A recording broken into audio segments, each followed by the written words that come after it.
Hello everyone, welcome back to our channel. In today's video, I'll show you how to browse files using PeaZip. First, open PeaZip on your computer. Now I'll navigate to the folder where my files are saved. As you can see, PeaZip displays the folders and files in this location.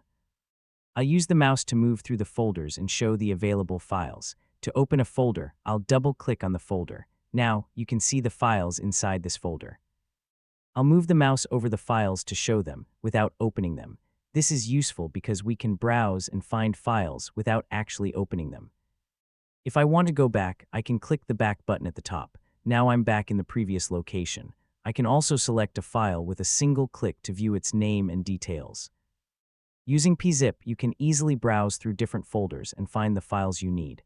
You can browse audio files, documents, pictures, videos, and many other types of files.